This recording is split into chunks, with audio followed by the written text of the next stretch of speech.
So hello everyone, कैसे हैं आप सब। तो जो बच्चे सैनिक स्कूल के लिए प्रिपेयर कर रहे हैं और तो उनके लिए मैं प्रीवियस ईयर पेपर लेके आया हूँ। इससे पहले आपको पता है 2018 का पेपर भी करवाया जा चुका है। तो सारे के सारे पेपर आपको यहाँ पे सोल्व करवाए जाएंगे। 2019 का ये एग्ज़ाम है और मैं यहाँ पे आपके लिए इंग्लिश का जो पेपर है उसका सोल्यूशन आपको प्रोवाइड करवा रहा हूँ। ठीक है, तो जिन बच्चों को कंप्लीट पेपर देखना है तो वो अलग अलग सर्च करना पड़ेगा उनको कि सैनिक स्कूल इंग्लिश पेपर 2019 मैथ्स का देखना है तो मैथ्स के लिए आपको मैथ्स सर्च करना पड़ेगा। ओके, समझ गए आप मेरी बात को। तो चलिए स्टार्ट कर देते हैं, बट उससे पहले अगर आप नए हैं चैनल पर तो चैनल को सब्सक्राइब कर लीजिए और बेल आइकन को हिट कर लीजिए। तो सबसे पहला जो आपके सामने क्वेश्चन आ रहा है that is which word means nearly the same as scream. इनमें से कौन से वर्ड का मीनिंग जो है वो स्क्रीम के लगभग नियरली है। तो स्क्रीम का मतलब चिल्लाना होता है और शाउट का मतलब भी क्या होता है, चिल्लाना। स्टॉप का मतलब तो रुकना होता है, फाइंड का मतलब ढूंढना होता है और सेल का मतलब बेचना होता है। तो ये तो आंसर हो नहीं सकते थे, इसलिए shout is the right answer. Next, which word means nearly the same as happy. इनमें से कौन से वर्ड का जो मीनिंग है वो सेम है as that of happy. Happy के सेम है, वो आपको बताना है। तो इसका जो सही आंसर क्या होगा, इनमें से आपको बताना है कि ये हैप्पी का नियरली सेम मीनिंग वाला वर्ड कौन सा हो जाएगा, है ना।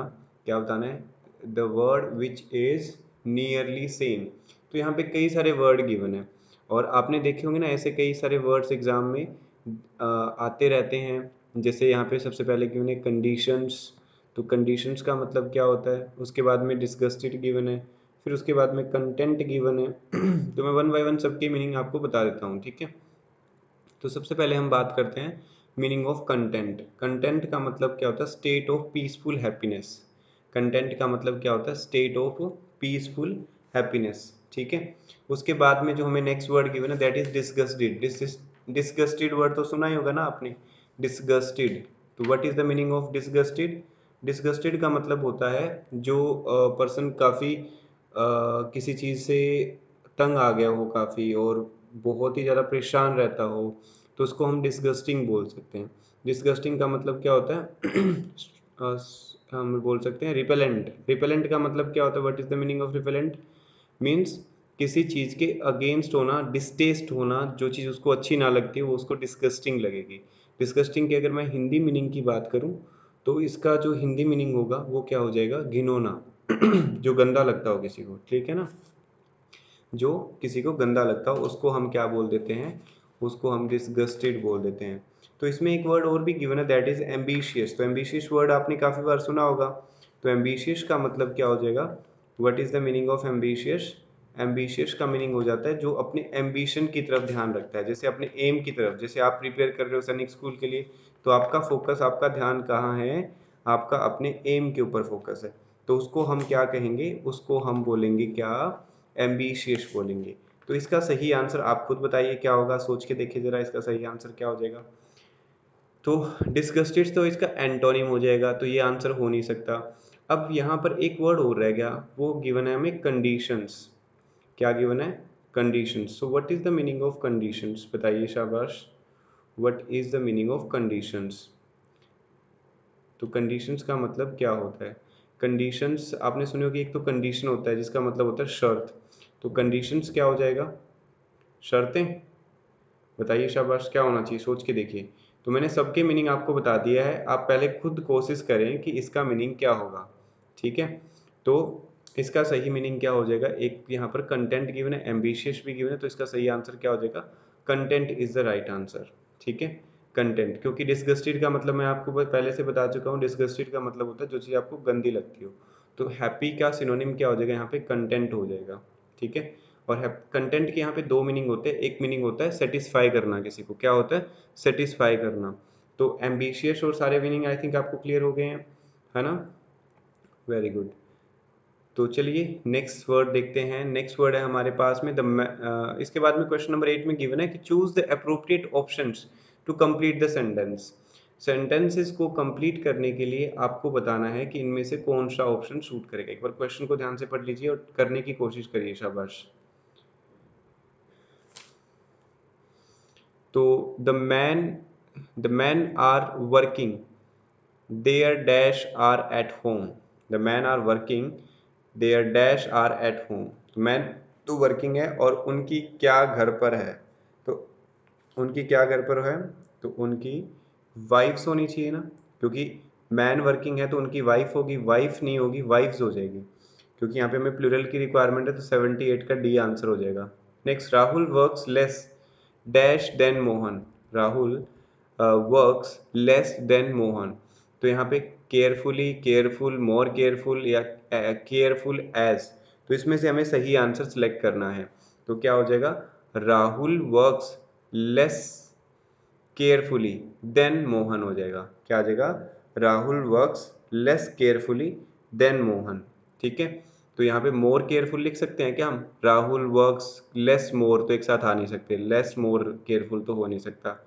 राहुल वर्क्स लेस केयरफुल ये नहीं हो सकता, केयरफुली हो सकता है, less carefully than, less carefully than Mohan, क्योंकि यहाँ पे वर्क की बात कर रही है और वर्क को क्वालिफाई करने के लिए हमें कोई एडवर्ब देना पड़ेगा। नेक्स्ट क्वेश्चन है, it dash all day long, it dash all day long yesterday, yesterday given है, इससे आपको हिंट मिल गया, यस्टरडे से आपको हिंट मिल गया, तो इसका सही आंसर क्या हो जाएगा, यस्टरडे से आपको हिंट मिल गया, वॉज रेन्ड, रेनिंग, रेन्ड, तो इसमें से सही आंसर आपको ढूंढ के बताना था। तो जो क्वेश्चन नंबर 80 है, इसमें सबसे पहला ऑप्शन आपको गिवन है वॉज रेन्ड, क्या गिवन है, वॉज रेन्ड, तो क्या ये आंसर हो सकता है। उसके बाद में हमें गिवन है रेनिंग, रेनिंग हम क्वांटिटी के लिए यूज करते हैं, तो क्या ये आंसर हो सकता है, क्योंकि इसमें तो यस्टरडे लिखा हुआ है। ठीक है, उसके बाद में हमें गिवन है रेन्ड और उसके बाद में गिवन है हैज रेन्ड, तो इसका हमें सही आंसर करना था। तो इसमें बहुत सारे बच्चे ना पजल हो जाते हैं और गलत आंसर कर देते हैं, बट इसका सही आंसर क्वेश्चन नंबर 80 का क्या हो जाएगा, क्वेश्चन नंबर 80 का सही आंसर हो जाएगा जी ऑप्शन नंबर सी, क्योंकि वर्ब का सेकंड फॉर्म होगा, it rained all day long, तो वर्ब का सेकंड फॉर्म इसके अंदर आ रहा है। रेनिंग तो हम इजेएमआर के साथ लगाते हैं, हैज रेन्ड हम लगाते हैं परफेक्ट के लिए, तो ये भी आंसर नहीं हो सकता, ऑप्शन सी इसका सही आंसर होगा। उसके बाद में क्वेश्चन नंबर 81 हमें गिवन है, क्वेश्चन नंबर 81 तो गिवन है quite happy was the first prize to receive, तो यहाँ पर कह रखा है कि क्वाइट हैप्पी, तो इसके लिए जो सेंटेंस है ना, इसको बोलते हैं जम्बल्ड वर्ड, इसको करेक्ट सीक्वेंस में लगाना होता है एक मीनिंगफुल सेंटेंस बनाने के लिए। तो इसके लिए हमें क्या करना पड़ेगा, इसके लिए हमें क्या करना पड़ेगा, सबसे पहले तो देखेंगे हम ऐसी कौन सी चीज़ है जो सबसे पहले आ सकती है। Quite happy was the first prize to receive, तो इसमें हमें कोई सब्जेक्ट नज़र नहीं आ रहा सबसे पहले तो वॉज शी क्वाइट रिसीव, सबसे पहले हम यहाँ से ऑप्शन नंबर ए से स्टार्ट करते हैं, हम ऑप्शन बी को है ना सबसे पहले रख के देखते हैं। जैसे मान लो was quite happy, was quite happy the prize to receive, तो ये कोई सेंस दे रहा है ना, ये देखो क्या कहता है क्वाइट हैप्पी, सबसे पहले मैंने क्वाइट हैप्पी बोल दिया, उसके बाद सॉरी पहले वॉज बोल दिया फिर क्वाइट हैप्पी बोल दिया और उसके बाद में to receive the first prize. ठीक है, तो ये मैंने बोल दिया, तो क्या ये सेंस दे रहा है, ये सेंस हमें नहीं दे रहा, तो इसके लिए हमें क्या करना पड़ेगा, इसके लिए हमें देखना पड़ेगा कि सही सीक्वेंस क्या बनेगा इसका। एक बार ज़रा ये देखते हैं, was quite happy to receive the prize, तो सीक्वेंस कुछ इस टाइप से जाना चाहिए BACD, लेकिन यहाँ पर कुछ मिसिंग है सब्जेक्ट, तो यहाँ पर हम सपोज कर लेते हैं कि यहाँ पर शी था। ठीक है, हो सकता है ये मिसप्रिंट हो, तो यहाँ पर क्या आ जाएगा शी, तो अब देखो she was quite happy to receive the prize, इस तरीके से बना सकते हैं, she was quite happy, she was quite happy to receive the prize, तो इसका सही आंसर क्या जाना चाहिए, इसका सही आंसर जाना चाहिए ऑप्शन बी सबसे पहले है ना, तो she was quite happy to receive the prize, तो ऑप्शन ए इसका सही आंसर हो जाएगा, बाकी सारे ऑप्शन गलत हो जाएंगे क्योंकि और कोई सीक्वेंस नहीं बना रहा। नेक्स्ट है quite sorry protect we must natural resources our, so हमें क्या करना चाहिए, we must protect our natural resources, कुछ इस टाइप से सेंस हमें देनी चाहिए। ठीक है, कुछ इस टाइप से, तो जरा एक बार इसको देखते हैं, सबसे पहले प्रोटेक्ट, प्रोटेक्ट उसके बाद में क्या दे रखा है नेचुरल रिसोर्सेज, उसके बाद में आर, उसके बाद में वी मस्ट, तो क्या ये सेंस दे सकता है, नो ये सेंस बिल्कुल भी नहीं दे रहा। तो इसके लिए हमें क्या करना पड़ेगा, इसके लिए सबसे पहले देखिए कि हमारा ऑब्जेक्ट सब्जेक्ट की तरह कौन सा काम कर सकता है। अवर प्रोटेक्ट, ये तो नहीं हो सकता। अवर नेचुरल रिसोर्सेज हो सकता है, तो डी और सी तो इकट्ठे आएंगे, तो डी और सी यहाँ पे इकट्ठे दिए हैं, तो बी को पहले लेते हैं। तो ये इसका सही आंसर क्या हो जाएगा, ऑप्शन हो जाएगा, बी हो जाएगा। वी मस्ट, फिर क्या आएगा, प्रोटेक्ट। सबसे पहले हमने क्या डाल दिया, वी, जो कि एक सब्जेक्ट है, मस्ट एक हेल्पिंग वर्ब की तरह, मोडल्स की तरह हमने ले लिया, और मोडल्स के साथ फर्स्ट फॉर्म आता है तो हमने इसको ले लिया, we must protect our natural resources, तो डी सी इसका आंसर, ठीक है। तो option B is the right answer. I hope you are getting it. और जितने भी बच्चे नए हैं वो हमारे चैनल को सब्सक्राइब करें ताकि आपको और नई नई वीडियोस मिलती रहे और आपको उनका नोटिफिकेशन मिलता रहे। नेक्स्ट गिवन है, one who leads an austere life, one who leaves an austere life. Austere life होती है कांटों से भरा जीवन, या फिर बहुत ही टफ लाइफ जिसको हम बोलते हैं, क्या बोलते हैं, बहुत ही टफ लाइफ, ठीक है। तो ऑस्टर वर्ड आई होप आपने सुना होगा, स्ट्रिक्ट मैनर में अपनी लाइफ को जीने वाला, स्ट्रिक्ट एटीट्यूड में अपनी लाइफ को जीने वाले पर्सन को हम क्या बोलते हैं। तो इसका सही आंसर क्या होगा बताओ। रूलर तो राजा होता है।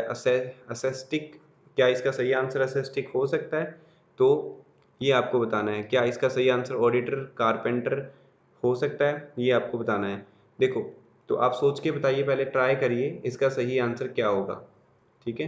पहले आप ट्राई करें इसका सही आंसर क्या होगा। तो one who leads an austere life का सही आंसर क्या हो जाएगा, असेस्टिक हो जाएगा, क्योंकि ऑडिटर भी नहीं हो सकता और रूलर भी नहीं हो सकता। जो स्ट्रिक्ट लाइफ जीने वाला पर्सन होता है उसको हम क्या बोलते हैं, असेस्टिक बोलते हैं। क्या बोलते हैं, असेस्टिक। असेस्टिक पर्सन कौन होते हैं, जो बहुत ही स्ट्रिक्ट डिसिप्लिन को फॉलो करते हैं। Next is a person who presents a radio television programme. एक ऐसा पर्सन जो रेडियो टेलीविजन प्रोग्राम को प्रेजेंट करता हो उसको क्या बोलते हैं, person who presents radio television programme. तो उसका सही आंसर क्या हो जाएगा, बताइए, शाबाश। इसका सही आंसर क्या होगा, वेरी गुड, करिए ट्राई, कोशिश करनी है कि आप इसका सही आंसर कर पाओ। तो डायरेक्टर तो डायरेक्ट करेगा रेडियो प्रोग्राम्स को, एक्टर एक्टिंग करेगा, एक्ट्रेस भी एक्टिंग करेगी, तो एंकर होगा जो प्रेजेंट करेगा, है ना। सबसे पहले एंकर्स ही आते हैं टीवी के अंदर, डायरेक्टर थोड़ा ना आते हैं। डायरेक्टर तो डायरेक्ट करते हैं ना, behind the scene. Okay, next given है हमें, पिक द जेंडर ऑफ लाड। लाड का जेंडर क्या होगा। तो जो यहाँ पे वर्ड गिवन है LAD, इसका मीनिंग सबसे पहले तो आपको पता होना चाहिए। What is the Lad meaning. Lead का मीनिंग क्या होता है, लैड का मीनिंग होता है कि एक यंग मैन, ठीक है। यंग मैन जो होता है उसको हम कहते हैं लैड बोलते हैं। तो लैड का जो मीनिंग है वो आपको पता लग गया कि यंग बॉय को हम क्या बोलते हैं, यंग बॉय को हम क्या बोलते हैं, यंग बॉय को हम क्या बोलते हैं, लैड बोलते हैं। क्वीन रानी होती है, ठीक है। लास्ट क्या होता है, यंग वुमेन बोलते हैं, यंग वुमेन, ठीक है। तो यही जाना चाहिए इसका सही आंसर, क्योंकि यहाँ पर जो डैम गिवन है, सबसे पहले जो जो सबसे लास्ट में ऑप्शन नंबर डी में गिवन है DAME, उसका मीनिंग क्या होता है, what is the meaning of dam. उसका मतलब क्या होता है, मैच्योर वुमेन, जो मैच्योर है, काफ़ी एज्ड है, ये भी आप कह सकते हो। तो मैच्योर वुमेन को हम डैम बोलते हैं। वुमेन भी एज्ड होगी तो यंग वुमेन को हम लास्ट बोलेंगे, ये यंग हो गया, तो इसीलिए इसका सही आंसर लेड का लास्ट हो गया। उसके बाद में जेंडर ऑफ फोक्स, हमें फोक्स का जेंडर चेंज करना है, ठीक है। फोक्स का जेंडर क्या होगा, ओके। तो यहाँ पर जो ऑप्शंस गिवन हैं उसमें से सही आंसर चूज करने की कोशिश करिए, ओके।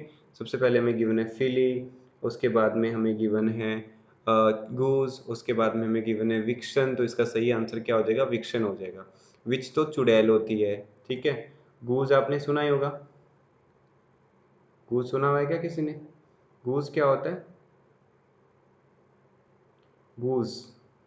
यहाँ पे फिली भी गिवन है, तो इनमें से आपको सिलेक्ट करना है। तो गूज क्या होता है, अगर आपने नहीं सुना तो मैं बता देता हूँ। गूज एक टाइप का बर्ड होता है, ठीक है, जो वाटर में रहता है ज़्यादातर, ठीक है, उसको गूज बोलते हैं। तो ये जो फिली गिवन है इसका मतलब तो जो घोड़ा या घोड़ी बोलते हैं, घोड़ी बोलते हैं ना, वो होता है। तो इसमें से हमें जो सही चूज करना था, तो आप खुद बताइए इसमें से सही आंसर क्या हो जाना चाहिए फिर, what should be the right answer, select करिए, शाबाश। तो मैंने बताया था ना विक्शन, तो eviction is the right answer for this. और फिली होती है फीमेल हॉर्स होती है, ठीक है। तो नेक्स्ट गिवन है dash always stood third in her class, supply the correct pronoun. Pronoun बताना है। तो तो यहाँ पर आपको पहले ट्राई करना है, ठीक है। मैं आपको इसका आंसर कराऊंगा, पहले आप कोशिश करिए, इस क्वेश्चन को रीड करिए, क्वेश्चन नंबर 87 को आंसर करने की कोशिश करिए। Option A B C D में से कौन सा सही फिट हो सकता है इस ब्लैंक के अंदर। Okay, dash always stood first in her class. तो यहाँ से आपको हिंट मिल सकता है कि यहाँ पर क्या गिवन है, हर गिवन है। क्या गिवन है, हर गिवन है। तो अगर यहाँ हर गिवन है तो उससे आप आइडिया लगा सकते हो। तो इसका सही आंसर क्या हो जाएगा, she always stood third in her class. वो हमेशा क्लास में क्या आती है, थर्ड आती है। वो हमेशा क्लास में क्या आती है, थर्ड आती है। तो इससे आपको पता लग गया होगा कि हम कैसे प्रोनाउन का पता लगा सकते हैं। हर ने हमें हिंट दे दिया, हर की हिंट से हम समझ गए कि यहाँ पर सही आंसर क्या हो सकता है। उसके बाद में नेक्स्ट गिवन है, देखिए अगर दे आता तो क्या होना चाहिए था, देयर होना चाहिए था। हर की जगह क्या होता, देयर होता। यू का क्या होता, योर होता। और ही का क्या होता, इन हिज क्लास, हिज होता है यहाँ पे। ओके, तो इसीलिए हमने इस शी का हर गिवन था तो उसको देख के पहचान लिया कि यहाँ पर शी होना चाहिए था। नेक्स्ट है, all the candidate should bring dash own pen, supply the correct pronoun. All the candidates should bring their own pen, everyone they pen, nobody pen। तो there is the right answer, ठीक है। तो there इसका सही answer हो जाएगा। Okay, तो क्या हम और कोई आंसर कर सकते हैं इसके अंदर, और कोई भी आंसर इसका नहीं हो सकता। नेक्स्ट है, experience is the dash teacher, supply the correct adjective। experience is the great teacher, best teacher या गुड टीचर। तो यहाँ पर हमें एडजेक्टिव लगाना है। तो इसका सही आंसर क्या हो जाएगा, बेस्ट, क्योंकि यहाँ पे द भी लगा है, उससे पता लग जाएगा। और एक्सपीरियंस सबसे अच्छा होता है इसीलिए। नेक्स्ट है, dash a beautiful scene it is. What a beautiful scene it is, how a beautiful scene it is, या ऑलवेज या नेवर। तो pick up the correct adverb, हमें इसमें से करेक्ट एडवर्ब चूज करना है, ठीक है। तो आपको बताना है कि यहाँ पर सही आंसर क्या होगा। ओके, तो ऑप्शन अप्लाई करके देखें एक बार। मैं आपको थोड़ा टाइम दे रहा हूँ करने के लिए, और इसका सही आंसर करने की आप कोशिश करिए। ओके, वेरी गुड, करिए ट्राई, शाबाश।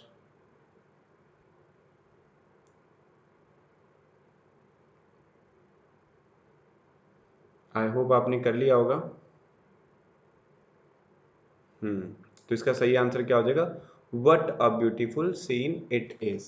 तो आई होप आपका आंसर सही रहा हो। Did you apply dash this post, did you apply dash this post, क्या तुमने इस पोस्ट के लिए अप्लाई किया।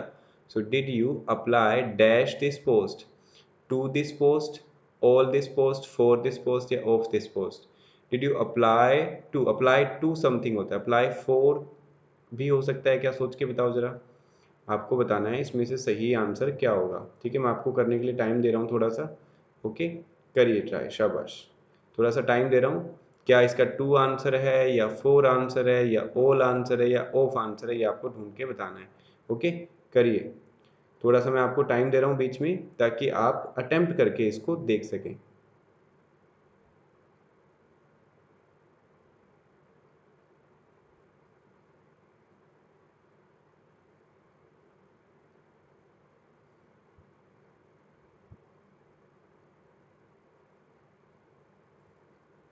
तो यहाँ पे सही आंसर बताइए क्या हो जाएगा। ऑल तो हो नहीं सकता है, तो आपको साफ साफ दिख रहा है। ऑफ भी नहीं हो सकता, तो अब टू और फोर रह गया। तो इसका सही आंसर क्या हो जाएगा, four. Did you apply for this post, क्या तुमने इस पोस्ट के लिए अप्लाई किया है।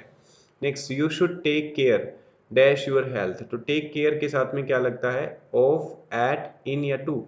करिए ट्राई, शाबाश। तो इसका सही आंसर क्या हो जाएगा, ऑफ। ओके, आप वीडियो को पॉज करके ट्राई करके जरूर देखिए क्वेश्चन को। Next is, he is rich dash he is not happy. करिए ट्राई, शाबाश। पहले आपको टाइम दे रहे हैं करने के लिए, आपको खुद ट्राई करना है। ही is rich dash he is not happy. वो रिच है फिर भी वो खुश नहीं है। तो आपको बताना है कि करेक्ट कंजक्शन इसमें क्या आ सकता है। ओके, मैं आपको करने के लिए टाइम दे रहा हूँ, आप ट्राई करिए जरा। तो इसका सही आंसर क्या आ जाएगा, he is rich yet he is not happy. Okay, note आ गया, उससे हमें एक आइडिया हो गया, वो रिच तो है लेकिन फिर भी क्या नहीं है, हैप्पी नहीं है। तो बट तो आ नहीं सकता, बिकॉज भी नहीं आ सकता, दो का मतलब हालांकि होता है, तो ये भी इसका सही आंसर नहीं हो सकता था। येट को हमने सेलेक्ट कर लिया। Next is work hard dash you fail, you will fail. इसमें आपको करेक्ट आंसर करेक्ट सप्लाई करना है कंजक्शन का। ओके, करिए try. Work hard, work hard, इनको ट्राई करके work hard dash you will fail. Okay, आपको करने के लिए टाइम दे रहा हूँ, ट्राई, शाबाश।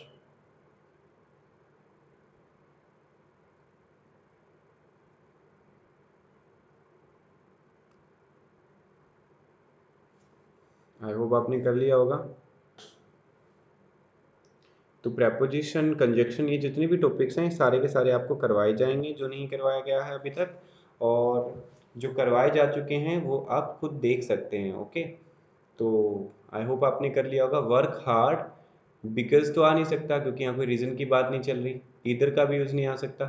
और यू विल फेल, तो स्टिल भी नहीं आ सकता, तो or is the right answer. Next, the child dash for 2 hours, the child dash for 2 hours, तो child has been, have been, has slept or will slept or have been sleeping. तो आपको बताना है इसमें से सही आंसर क्या होगा। The child has slept for 2 hours, या has been sleeping for 2 hours, या फिर have been sleeping for 2 hours। तो जितने भी जो क्या कहते हैं प्लूरल हैं वो हम नेगलेक्ट कर देंगे, तो प्लूरल वाला तो चला गया। तो अब इसमें से हमें ढूंढना है कि इसका सही आंसर क्या होगा। ओके, तो जी आप ट्राई करके देखो एक बार, आपको आई होप टेंसेस आते होंगे और you can do it. Try करो, शाबाश।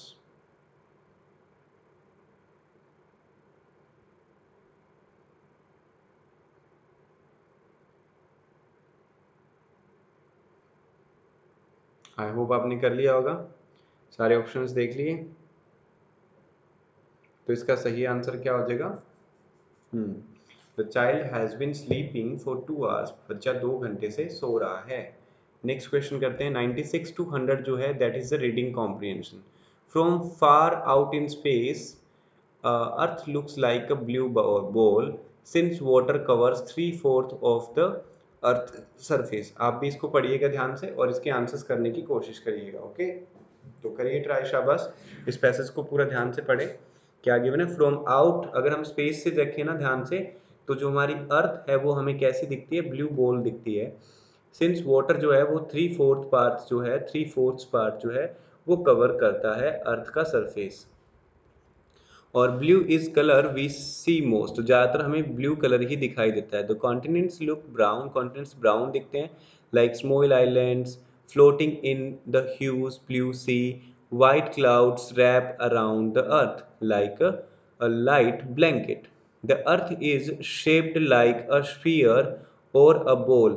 It is 25,000 miles around. तो ये लगभग कितनी है? इतनी लगभग 25,000 माइल्स के लगभग है। It would take more than a year to walk, अगर हम अर्थ के चारों तरफ चलेंगे ना तो 1 साल से भी ज़्यादा का समय लग जाएगा to walk around a whole planet.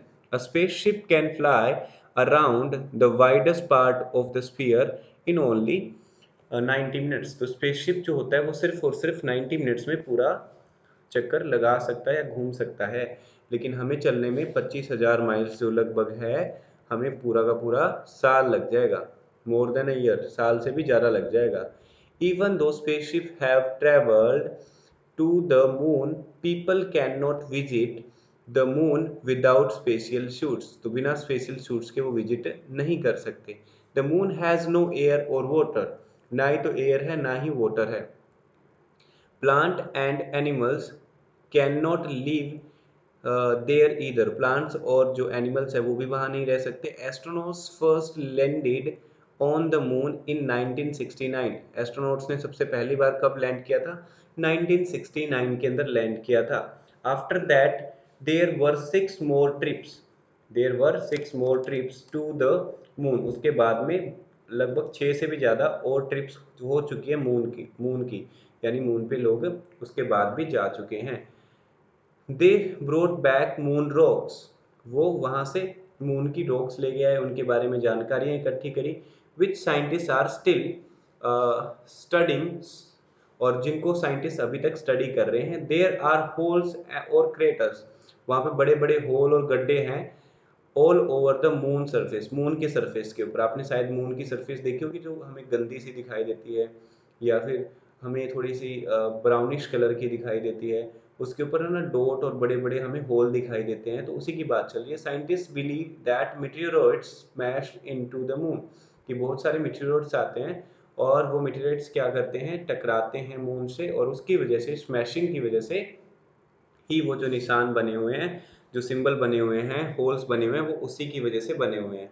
The moon millions of years ago and form the craters, और बहुत सालों तक ऐसा होता रहा, इसलिए बड़े बड़े गड्ढे बन गए हैं। The sun is the closest star to the earth, और सन क्या है, क्लोजेस्ट स्टार है to the earth. A star is a hot ball burning gas, और स्टार क्या होता है, एक बर्निंग गैस होता है। The sun looks like big because it is so close, हमें सन इतना बड़ा क्यों दिखाई देता है, क्योंकि बहुत ही हमारे क्या हो गया, नजदीक हो गया, बहुत ही क्लोज हो गया।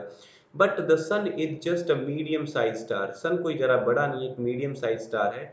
Billions of far away stars are much bigger than the earth sun, अगर हम बहुत दूर जाएं, बिलियंस ऑफ डिस्टेंस कवर करें, तो वहां पर सन से भी बड़े बड़े क्या हैं, स्टार्स हैं। The burning gases from the sun are so hot that they warm the earth from 93 million miles away, कि वो लगभग 93 million miles away हैं हमसे। Even though the sun is always glowing, the night here on earth is dark, that's because the earth rotates or turns around every 24 hours.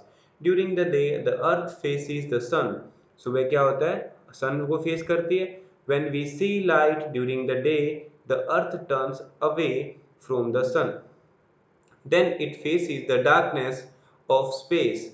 Each day we learn more about the earth, the moon and the sun. ठीक है, तो दिनों दिन हम इसके बारे में ज़्यादा जानकारी इकट्ठा किए जा रहे हैं। तो हमें इन क्वेश्चंस का आंसर करना है। सबसे पहले क्वेश्चन हमें दे रखा है कि 96 नंबर क्वेश्चन, ठीक है। इन क्वेश्चंस को आप आराम से पढ़ें और आंसर करने की कोशिश करें। ओके, करिए, शाबाश। आपको सबसे पहला क्वेश्चन दे दिया गया है और इसका सही आंसर आपको ढूंढने की कोशिश करनी है। ओके, करिए। तो पूछा हुआ है why is blue the colour we see most when looking at the earth, because most of earth is land, no, because the sun's rays make the earth look blue, no, because most of the earth is covered with water, yes, because clouds wrap around the sun, no. तो इसलिए इसका सही answer option C हो जाएगा। Next है हमारे पास, what does formed mean, यहाँ पे फॉर्म्ड का क्या मतलब है। हिट है, ब्रोक है, मेड है या स्टोप्ड है। हिट, ब्रोक या मेड या स्टोप्ड, इसका सही आंसर क्या है। तो इसके लिए हमें पता होना चाहिए कि फॉर्म्ड लिखा कहाँ हुआ है। सबसे पहले तो हमें फॉर्म का ढूंढना पड़ेगा कि फॉर्म वर्ड है वो लिखा कहाँ हुआ है। फ्रॉम फार आउट, सबसे पहले हम फ्रॉम वर्ड को ढूंढने की कोशिश करते हैं। आप भी करिए ट्राई, शाबाश।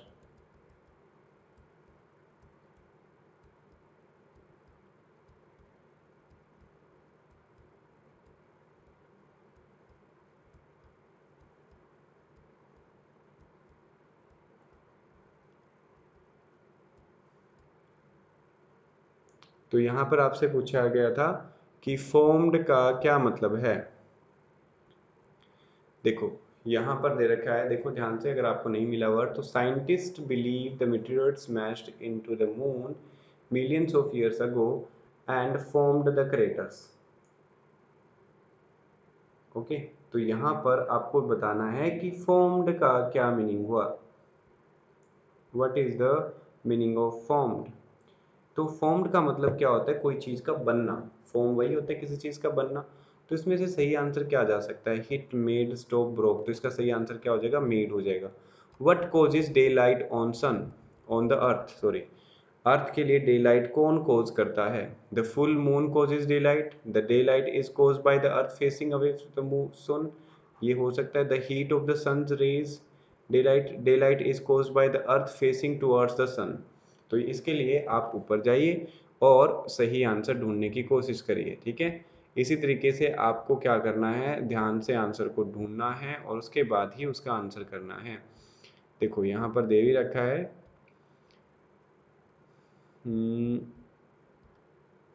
the sun is always glowing, the night here, that's why the earth rotates and the turn 24 hours. During the day, the earth faces the sun. अर्थ क्या करता है, फेस करता है, अर्थ फेस करती है किसको, सन को। Then we see light, ठीक है, फेस करने की वजह से हमें लाइट दिखती है। तो क्या होता है, day light is caused by the earth facing away from the sun होगा या फिर फेसिंग टुवर्ड्स द सन होगा। तो इसका सही आंसर क्या हो जाएगा, टुवर्ड्स द सन हो जाएगा, ठीक है। Day light is caused by the earth facing towards the sun. Next है, which of the following sentence is best describes the sun. Best describe the sun. The sun looks, the sun looks small because it is so far from earth. The sun is क्या कह रहा है, the which of the sentence best describes the sun. The sun looks small because it is so far from the earth. The sun is a ball burning gases that gives us the earth and heat and light. या फिर यहाँ पर दे रखा है हमें, the sun is a small star, the sun is not as hot it looks. तो हमें इसमें से कौन सा फैक्ट इसमें से सही लग रहा है वो आपको बताना है। The sun looks small because it is so far from the earth, छोटा दिखता है क्योंकि ये रीजन है। No, the sun is ball of burning gases that gives us heat and light. तो ये वाला तो फैक्ट ही है। तो हम फिर ऑप्शन बी को सिलेक्ट कर लेते हैं क्योंकि और तो कोई सुटेबल लग नहीं रहा। The sun is small star hot, no, ठीक है। तो इसलिए हमने ऑप्शन बी को सिलेक्ट कर लिया। Why did the astronauts bring rocks back from the moon. तो वहाँ से रॉक्स क्यों लेके आते हैं, because they wanted to prove that they went to no, because they did not know if they would return to the moon ever again, no, because they wanted to remember how the moon looked, no, because they wanted to study them and learn more about the moon. सो बच्चों, ये इसके सही answer थे। I hope आपको video अच्छी लगी होगी, और अगर आपको वीडियो अच्छी लगी हो, आपको कुछ समझ आया हो, तो चैनल को सब्सक्राइब करें और वीडियो को जरूर लाइक करें। वीडियो को लाइक करना बिल्कुल भी ना भूलें। और अगर आप अपडेट्स चाहते हैं कि आपके पास सैनिक स्कूल से रिलेटेड अपडेट्स आती रहे, तो आप इस नंबर पर कांटेक्ट कर सकते हैं कोचिंग के लिए भी, है ना, हमारे इंस्टीट्यूट पे कोचिंग के लिए। और बाकी डिटेल आपको इंस्टीट्यूट की नीचे डिस्क्रिप्शन बॉक्स में मिल जाएगा। तो इस नंबर पे आप व्हाट्सअप भी कर सकते हैं अगर आपको कोई भी सैनिक स्कूल से रिलेटेड क्वेरी हो तो।